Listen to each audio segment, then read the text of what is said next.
हनुमान बेनीवाल भाजपा से करेंगे गठबंधन, बातों ही बातों में कर दिया ऐलान और राजस्थान से करेंगे कांग्रेस का सफाया। अब कैसे होगा ये सब कुछ संभव, वही आज आपको इस चर्चा में जानने को मिलेगा। चर्चा के लिए हमारे साथ वरिष्ठ पत्रकार नीरज शर्मा जी हैं। नमस्कार सर। नमस्कार मैडम। जी हाँ, जिस बयान की आप बातचीत कर रही हैं, एक तो हनुमान बेनीवाल के बयान पर आप उनकी आगे क्या राजनीतिक एक्शन हो सकता है, इस बात पर आप ज्यादा विश्वास नहीं कर सकते हैं। वो अक्सर अपने बयानों की वजह से राजनीति में चर्चा में रहते हैं, जाने जाते हैं अपने इंटरेस्टिंग बयानों की वजह से। तो आप उसको तथ्यात्मक तो नहीं मान सकते, पर हाँ बड़े नेता हैं, आरएलपी के सुप्रीमो हैं, तो बेशक उनके बयानों से हलचल बेशक मचती है राजस्थान के अंदर। तो हाल ही में जो हरीश चौधरी को लेकर जिस बयान का जिक्र आप कर रही हैं, उसमें कहे कि हाँ अगर भाजपा से गठबंधन होता है या भाजपा से गठबंधन हो जाए तो भी मैं हरीश चौधरी को नहीं छोड़ूंगा, उनसे विशेष प्रेम जाहिर किए।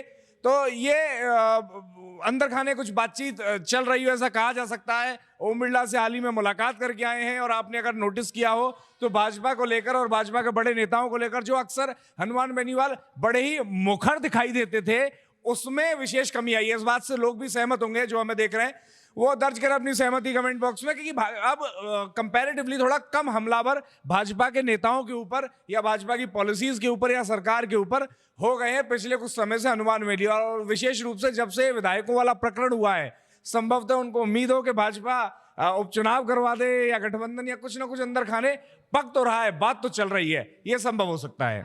क्योंकि अगर वो ऐसा बोले हैं तो यानी कि बैकग्राउंड में तो इस चीज को लेकर चर्चाएं तो होने ही लग गए हैं, तो वो मंच से बोल दिए हैं। जी बिल्कुल बिल्कुल चर्चाएं हैं, इसीलिए आप ये एक्शंस और उन सारी चीजों में देख लीजिए। वो भाषणों में जहां वो एक तरफ अपनी इसी तरह की राजनीतिक भाषणों में, नुक्कड़ के भाषणों में अक्सर कर भाजपा के बड़े नेताओं को, सरकार को घेरते हुए नजर आते थे और बड़े ही मुखर और बड़ा ही जबरदस्त बोलते थे। कई बार आउट ऑफ द बॉक्स बोल जाते थे, आउट ऑफ द लाइन बोल जाते थे, जिनसे बवाल भी मचे हैं।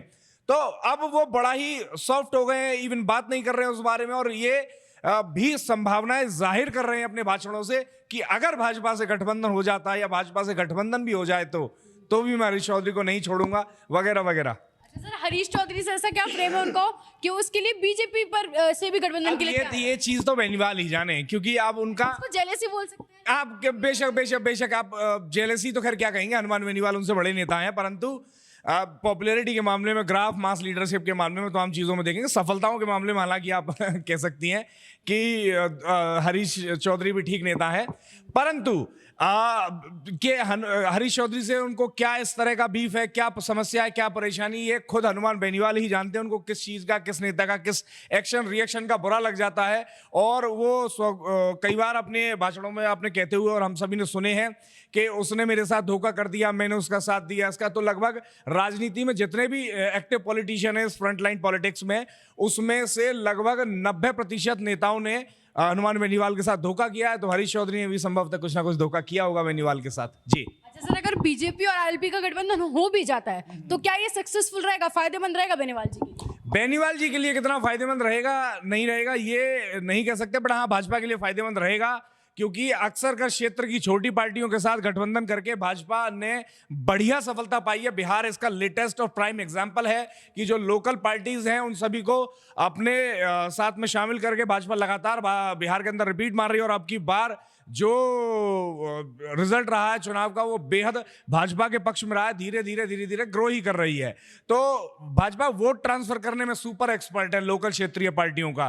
तो अगर बेनीवाल भाजपा के साथ शामिल होते हैं तो भाजपा का तो 100% फायदा ही फायदा है। दोनों हाथों में लड्डू है। बेनीवाल को कितना फायदा हो सकता है ये देखना रहेगा, क्योंकि पुराने ट्रैक रिकॉर्ड के हिसाब से अगर आप देख लें तो हनुमान बेनीवाल लगभग हर बार गठबंधन करके ही जीते हैं। अब भाजपा के सहारे या कांग्रेस के सहारे, अक्सर कर भाजपा कांग्रेस के नेता कहते भी आए हैं कि बिना गठबंधन के हनुमान बेनीवाल ने एक भी चुनाव नहीं जीता है। तो आप पुराना कोई भी चुनाव उठा के देख लीजिए, जस्ट चुनाव से पहले वो किसी ना किसी के साथ अपनी लुटिया सेट कर लेते हैं। तो संभवतः वो आई कर रहे हैं भाजपा के साथ, क्योंकि जल्दी पंचायत चुनाव और नगर निकाय चुनाव और इस तरह के चुनाव आने वाले हैं, और ये बेहद असरदार होते हैं। लोकल बॉडी पर अगर आपको पावर और सिस्टम रखना है अपना, जो असल में आवश्यकता भी संगठन खड़ा करने के लिए हनुमान बेनीवाल को विशेष रूप से, तो हो सकता है वो किसी बड़ी पार्टी के साथ में जाने की सोच रहे हो, योजना बना रहे हो, कोशिश कर रहे हो, तो वो भाजपा से बेस्ट कौन हो सकता है? इसका मतलब ये माने कि थर्ड फ्रंट वाला जो आइडिया था वो ड्रॉप हो गया, जिसकी चर्चा इतनी जोरों से हो रही थी। देखिए, राजनीति में कुछ भी अभी के लिए तो ड्रॉप समझ लीजिए। अगर वो आए कर रहे हैं कि भाजपा से मेरा गठबंधन हो जाए